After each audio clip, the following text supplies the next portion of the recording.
Je ne vends pas le rêve, je ne fais pas de miracle, mais par contre, je t'accompagne dans une vraie transformation pour retrouver la vérité, ta vérité, et pour se reconnecter à toi au-delà des blessures. Je suis la Queen Sissi, bienvenue sur ma chaîne YouTube.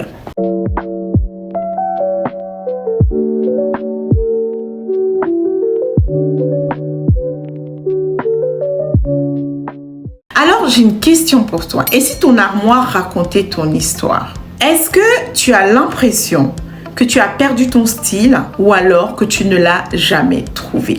J'ai envie de te dire que le vêtement, c'est d'abord le reflet de ce qui se passe à l'intérieur de nous. Le vêtement, c'est aussi l'expression de notre identité, de notre personnalité. Alors, je vais parler un petit peu de moi. Je suis camerounaise, originaire du littoral. Je suis de la tribu Sawa. Et chez moi, nous portons un vêtement qui s'appelle le kabangondo. Le kabangondo, c'est vraiment l'identité de la femme Sawa, l'identité vestimentaire de la femme Sawa et de la femme camerounaise en général. Ce vêtement-là, lorsqu'on le porte, on appartient.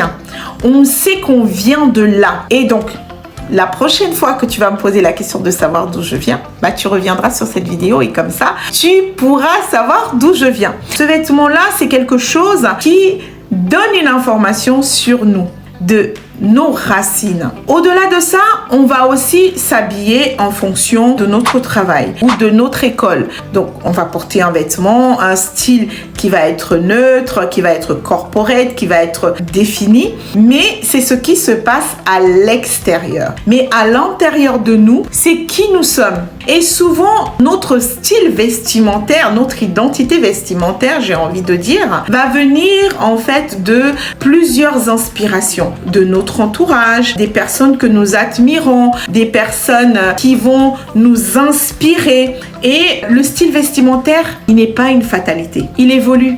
Il évolue tout comme nous. Plus on s'élève, on change, on adapte. Notre style, il s'adapte. Alors, on va voir que dans la période de l'adolescence, un type de vêtement qui va être assez familier à tous. Ensuite, des personnes qui sont d'un certain âge vont s'habiller d'une certaine façon. Tout ça par rapport au code un petit peu de la société et chacun va essayer d'adapter un petit peu ces codes-là en fonction de lui. Ça s'appelle la guérison intérieure, la guérison vestimentaire aussi par rapport à vous-même. Qu'est-ce qui me fait sentir vivante? Qu'est-ce qui me fait vibrer? Si j'aime ce style classique épuré, quelle est la touche que j'y apporte pour garder mon identité?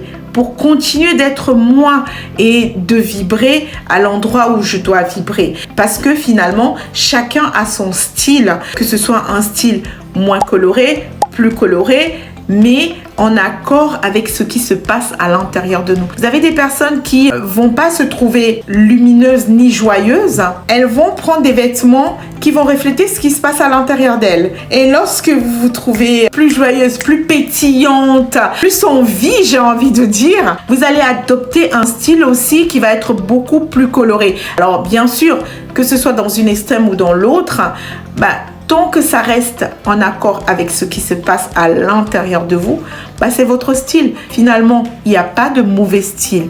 Le style correspond à notre vibration intérieure. Le plus important, c'est de se sentir aligné. Le plus important, c'est d'avancer par rapport à soi. Donc, aujourd'hui, mettez-vous dans votre garde-robe, regardez ce qui se passe à l'intérieur de cette armoire et qu'est-ce qui se passe à l'intérieur de vous. Est-ce que vous êtes aligné avec tout ce qui se trouve là dans cette armoire ou vous pensez que là maintenant, il y a des choses que vous devriez enlever, il y a des choses que vous devriez rajouter. Mais le plus important, c'est vraiment de reconnecter son corps extérieur à ce qui se passe à l'intérieur. Moi, j'ai pris beaucoup de temps aussi pour réajuster mon style. Parce que finalement, oui, j'aime le kabangondo, mais je ne me balade pas tous les jours avec le kabangondo. Au travail, je suis plus dans un style corporate, noir, couleur unique, sobre.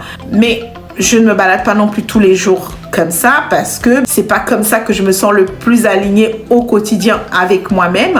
Mais par rapport à toutes ces influences, j'ai trouvé mon style qui correspond à mon équilibre. Donc ce qui est important, c'est vraiment que tu trouves ce style qui correspond à ton équilibre intérieur et extérieur. Donc ce qui se passe dans ton armoire, ça raconte aussi ton histoire. C'est l'influence de tout ce qui participe au quotidien à te construire. Alors, quelquefois, c'est de façon très claire. On a des personnes, souvent, qui nous présentent des outfits avec des couleurs beige, des tons pastels, tout dans les dégradés. Mais voilà, si c'est aligné avec leur vibration, parfait. Mais le plus important, c'est vraiment que vous soyez aligné avec vous et que cette armoire qui raconte votre histoire, qu'elle raconte l'histoire intérieure. Oui, j'ai plusieurs pièces de Kaborgondo et je les adore. Et oui, j'ai différentes couleurs parce que selon mon état d'esprit, j'aime avoir différentes couleurs et surtout des couleurs que je sais qui me vont bien au teint. Ce sont ces couleurs-là que je vais porter. Donc, ce qui est important, c'est de rester aligné à soi, à l'intérieur comme à l'extérieur. Reconnecte-toi aujourd'hui, partage, like et abonne-toi. Merci de commenter, merci de rester sur ma chaîne YouTube. Je suis la Queen Sissi. À bientôt.